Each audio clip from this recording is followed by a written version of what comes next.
waaw asalaamaaleykum wa rahmatulah tout le monde maa ngi nuyu ñëpp di ziar ñëpp ñu fàttali ne ñu ngi fii si commune bu Diagane Barka si arrondissement bu Djilor ci département bu Foundiougne ci région bu Fatick ñu ngi si village bu ñu naan Loumène tey jii ñu ñëwaat seet si waat li nga xamante ni moom moo di ay réalisation mu jëm si wàllu maraîchage te ki nga xamante ni moom moo di Mouhamed Nazir Cissé dal di leen ko jàppandalal ko population bu Sorom wala jàppandal ko population bu Loumène jàppandal ko population yi nekk si territoire communal bi yëpp comme ni ngeen ko gisee nii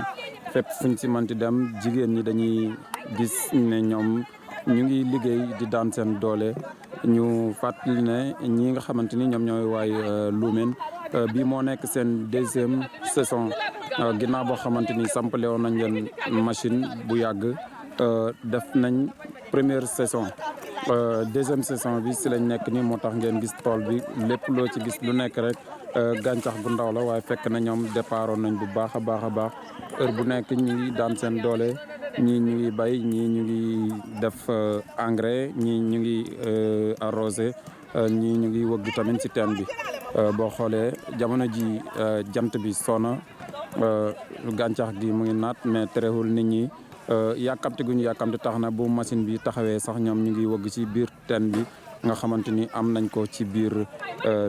tool bi mu nekk nag loo xamante ni développement la ci kaw développement waaye réalisation boo xamante ni bu wér te wóor la boo xamante ni Mouhamed Nazir Cissé def na ko ci commune bu Diagane bi kon Loumène tey ji foofu la ñu gont si 19 janvier 2020 la ñu nekk tey jii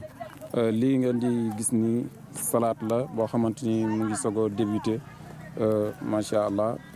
comme ni ngeen koy gisee mais terewul tool bi ni ngay gisee si yeneen tool yi yeneen variétés yi fii tamit noonu la fi tëddee boo xoolee di nga gis ay basante ak nawe ñoom seen yooyu yëpp tey jii mu ngi si biir toolu waa Loumène bi kon basante baa ngi noonu ngeen di gis voilà mu nekk ne tamit ay doomu aadama yu bari macha allah ñu ngi fi daan seen doole comme ni ngeen ko gisee nii képp koo fi gis rek Dóor waar moo ko fi indi seetaan si indiwut ko si ba tax na booy def sa reportage sax terewut ñoom ñu ngi continuer si li leen tax a jóg muy liggéey bi boo xoolee kaane gaa ngi fii lépp ñu ngi ci waar wi di dóor xam naa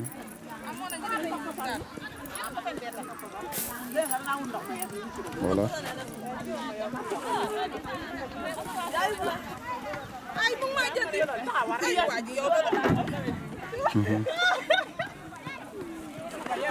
voilà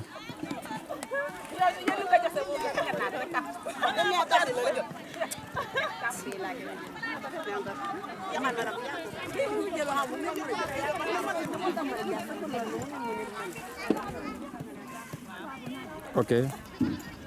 kon gis ngeen toolu Loumène baa ngi noonu mag ñaa ngi si maire yaa ngi si jeeg ju ndaw ji macha allah ñëpp a ngi jóg pour daan doole liggéey Dóor waar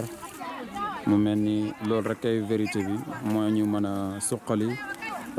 jëlee ñi fi si ndóol bi daal di ñu indil li nga xamante ni moom moo di naataange